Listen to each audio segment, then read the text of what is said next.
नमस्कार दोस्तों, राधे राधे, हरे कृष्णा। चीकोज रेसिपीज में एक बार फिर से आप सबका स्वागत है। तो आप देख रहे होंगे कि आज ये मैम ने क्या सजाया हुआ है। तो जब मैं पंजाब में थी आप लोगों को मैंने बोला ही था कि रथ यात्रा प्रभु की निकालनी है, भगवान श्री जगन्नाथ की, बलभद्र जी की और सुभद्रा जी की। लेकिन एंड मतलब कि एकदम टाइम पर मेरे को सुषमा जी का फ़ोन आ गया कि रथ यात्रा अब नहीं निकाली जाएगी, 12 तारीख को निकाली जाएगी। तो आज फिर सुबह सुबह उनका फ़ोन आया कि आपको आज रथ यात्रा निकालनी है। मैंने भी प्रभु को स्नान करवाया है, आप भी उनको रथ यात्रा जरूर करवाएं और उनका जो दर्पण स्नान है वो जरूर करवाएं। तो जैसे जैसे उन्होंने मुझे बताया, या यूँ कहे कि जितना मुझे समझ लगा उनका बताया हुआ, मैं उसी तरीके से आज प्रभु जगन्नाथ जी की, माँ सुभद्रा की और बलभद्र जी की रथ यात्रा निकालूंगी और इनका जो आज है दर्पण स्नान करवाऊंगी। तो रथ आप देख ही रहे हैं कि रथ को मैंने सजा ही दिया है जितना मुझसे हो पाया, या यूँ कहें कि भगवान प्रभु जगन्नाथ ने जैसा मुझसे ये सजवाया वैसा मैंने सजा दिया।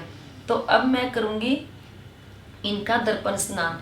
तो चलिए पहले इस पर चर्चा कर लेते हैं कि जो ये रथ यात्रा है कब आती है।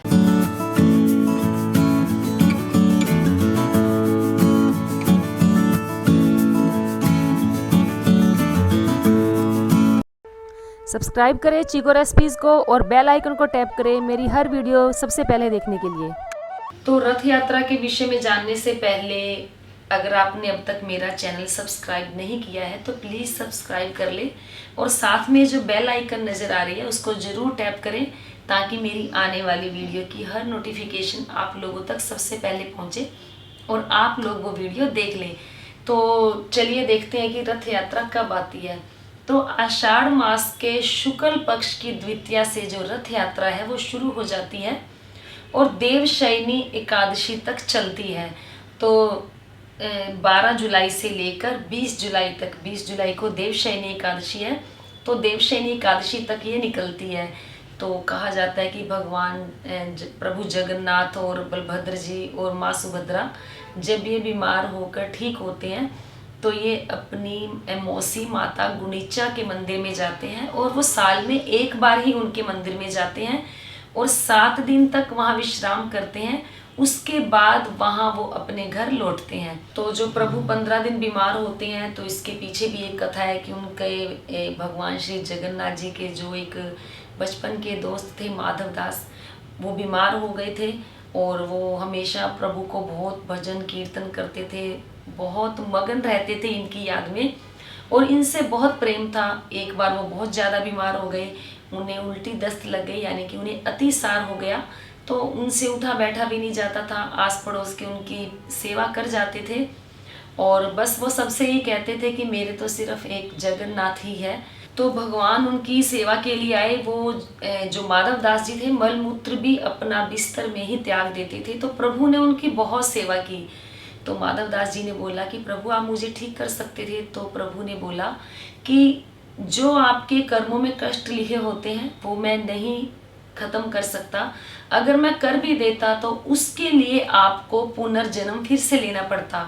हाँ, लेकिन मैं अभी ये कर सकता हूँ कि आज से आप ठीक हो जाएंगे, क्योंकि आपकी जो अवधि है अभी 15 दिन की, आपके कष्टों की जो अवधि बाकी है, तो आज आप ठीक हो जाएंगे। तो आज से 15 दिन तक मैं बीमार हो जाऊंगा।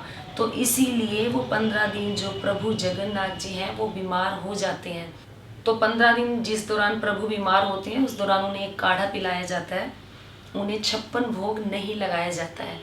तो ये छोटी सी कथा जो मैंने आपको सुनाई, जितना मुझे पता था सुनी थी, क्योंकि जो पूरी में मेरे जो यूट्यूब परिवार के जो लोग रहते हैं वो मुझे कथाएं छोटी छोटी बताते रहते हैं। और फिर एक ये भी है कि आप देखते हैं कि जो प्रभु जगन्नाथ, माँ सुभद्रा और बलभद्र जी के हाथ पैर नहीं हैं, अधूरी मूर्ति है ये। तो इसके पीछे भी एक कथा है। तो पुरी के जो राजा हैं नरेश इंद्रद्युम्न, उन्हें सपने में आया कि कथाएं तो खैर बहुत सारी हैं कि इनका कैसे बने, ये कैसे आए, इनकी क्या क्या विशेषता है, पुरी के मंदिर की बहुत सी कथाएं हैं। लेकिन अभी हम अधूरी मूर्ति पे बात कर रहे हैं कि ये अधूरी मूर्ति क्यों है। तो वहाँ के राजा नरेश इंद्रद्युम्न को सपना आया कि आप मेरी मूर्ति बनाएं आपको पता ही है वहाँ की मूर्ति जो है वो नीम की लकड़ी की बनी होती है और वो पेड़ भी शुद्ध होना चाहिए, स्वच्छ होना चाहिए। तो उसी नीम की लकड़ी से प्रभु की जो मूर्तियाँ बनाई जाती है। तो ये मूर्तियाँ बनाई, जैसे नरेश इंद्रधुमन को सपना आया कि मेरी मूर्तियाँ बनवाएं, तो भगवान विश्वकर्मा स्वयं इन मूर्तियों को बनाने के लिए आए। तो उन्होंने बोला कि जब तक ये मूर्तियां बन नहीं जाएगी सभी का प्रवेश इस कमरे में वर्जित है, कोई भी इस कमरे में नहीं आएगा। लेकिन राजा से नहीं रहा गया, उन्होंने कमरे का दरवाजा खोला। तो जैसे ही दरवाजा खोला तो जो विश्वकर्मा थे वो अंतर्ध्यान हो गए। मूर्तियां सिर्फ इनके मुख मंडल ही बने थे, बाकी मूर्तियां अधूरी रह गई। जो मूर्ति अधूरी रह गई वो आज तक नहीं बन पाई है। ये था इन मूर्तियों का रहस्य कि जो ये अधूरी मूर्ति क्यों है। तो आज भगवान जगन्नाथ की जो रथ यात्रा उसी के बारे में भी बात कर रहे हैं। तो ये रथ यात्रा सालों से चलती आ रही है।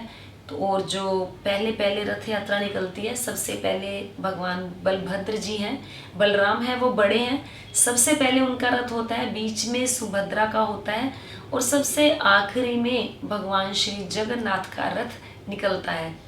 तो चलिए मैं पहले प्रभु जगन्नाथ को, सुभद्रा जी को और बलभद्र जी को स्नान करवा दूं। उसके बाद कलश स्थापना की जाएगी। कलश स्थापना के बाद मैं इन्हें जैसा जैसा मुझे समझ लगी, इन्हें जो मैंने ये रथ बनाया है इसमें विराजमान करके अपने घर के रूम में ही जो प्रभु जगन्नाथ की रथ यात्रा मैं निकालूंगी। तो प्रभु को दर्पण स्नान करवा देती हूँ, सबसे पहले गंगा जल से, फिर उसके बाद पहुँच देंगे। वैसे दर्पण स्नान कैसे किया जाता है मैं आप लोगों को बता ही चुकी हूँ। फिर पंचामृत से स्नान करवा दूँगी, फिर से साफ जल से। तो ये हो गया बलभद्र जी का दर्पण स्नान। अब मैं करवा दूँगी माँ सुभद्रा का और भगवान श्री जगन्नाथ जी का। तो इन तीनों को जो स्नान है वो मैंने करवा दिया। तो प्रभु जी का मैंने दर्पण स्नान करवा दिया। इनका श्रृंगार भी बहुत अच्छे से इन्होंने करवाया, श्रृंगार अपना। और रथ तो तैयार है ही, तो अब इनको रथ में विराजमान करना है। उससे पहले सर्वप्रथम पूजनीय गणपति जी की पूजा की जाएगी। उनके लिए मैंने कलश स्थापना कर दी है, जैसा मुझे सुषमा जी ने बताया था। तो कलश स्थापना कर दी।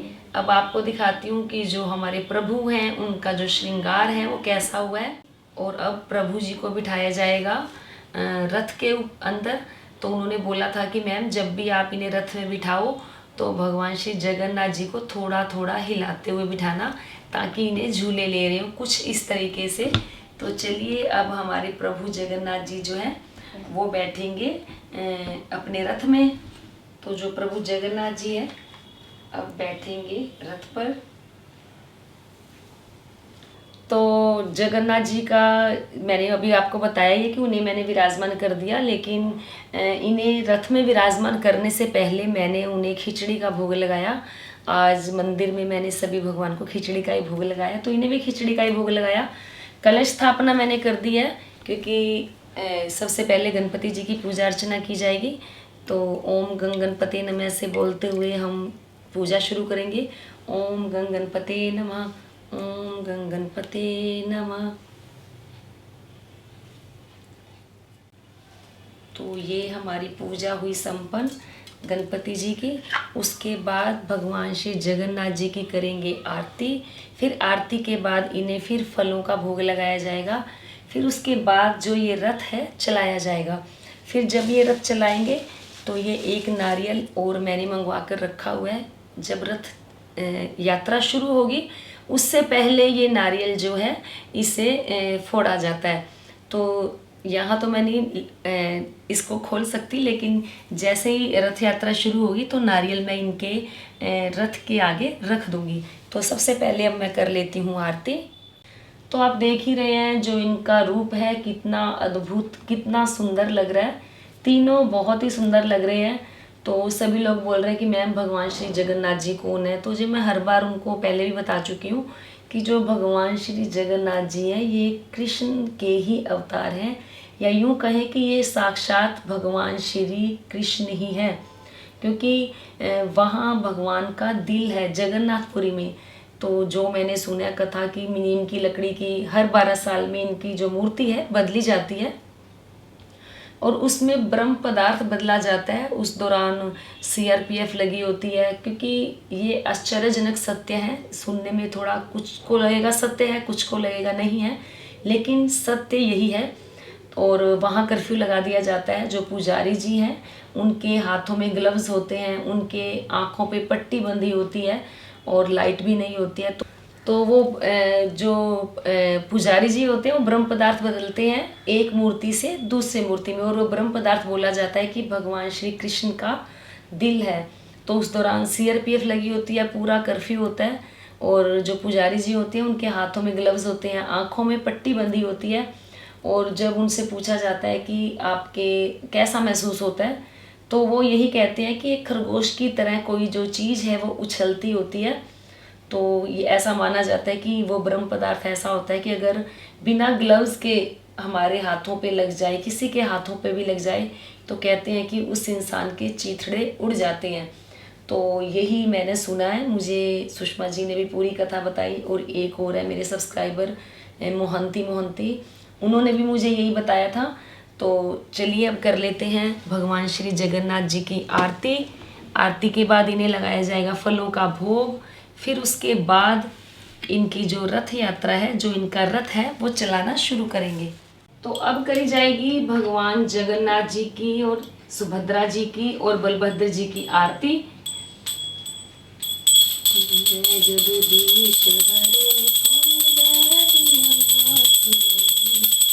भक्तजनों के संग। तो आरती हो गई है। प्रभु जी के सामने फल रख दिए हैं, दूध से बनी हुई मिठाई है, इसका भोग लगा दिया जाएगा। और थोड़ा सा लगा दिया जाए भगवान श्री बलभद्र जी को, जगन्नाथ जी को और सुभद्रा जी को इत्र। आरती भी कर दी, भोग भी लगा दिया। और अब जो है, जो रथ यात्रा है वो शुरू की जाएगी।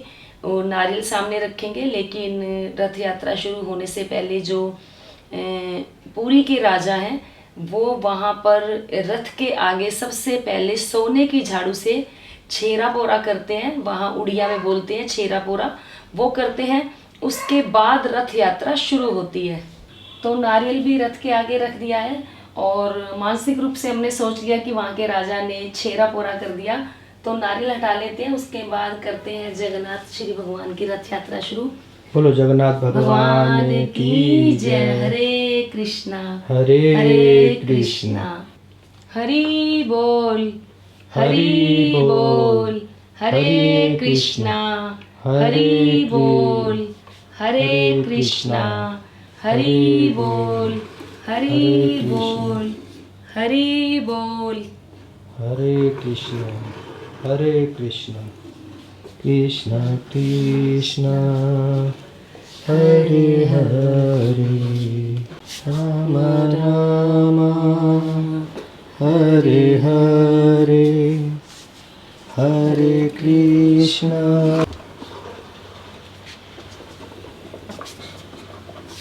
हरे कृष्णा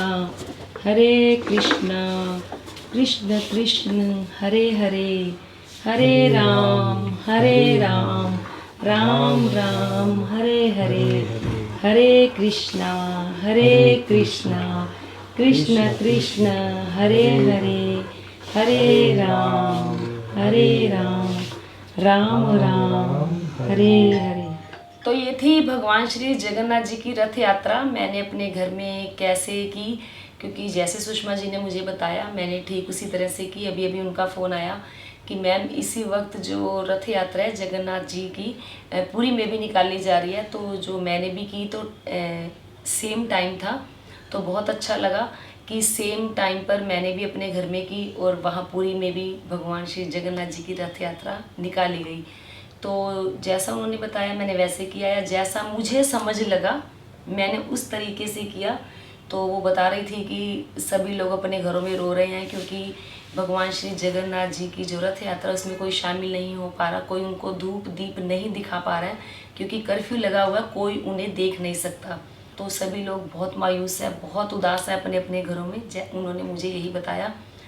तो मैंने जगन्नाथ यात्रा की, जैसे मुझे समझ लगी, जैसे मुझे आया। उम्मीद करती हूँ आपको ज़रूर अच्छा लगा होगा और भगवान जगन्नाथ के दर्शन करके ज़रूर आपको खुशी मिली होगी। तो वीडियो को लाइक करें, शेयर करें, चैनल को सब्सक्राइब करना बिल्कुल ना भूलें। हमेशा की तरह अपने सुझाव देते रहें। आज के लिए इतना ही, फिर मिलते हैं। धन्यवाद। हरे कृष्णा।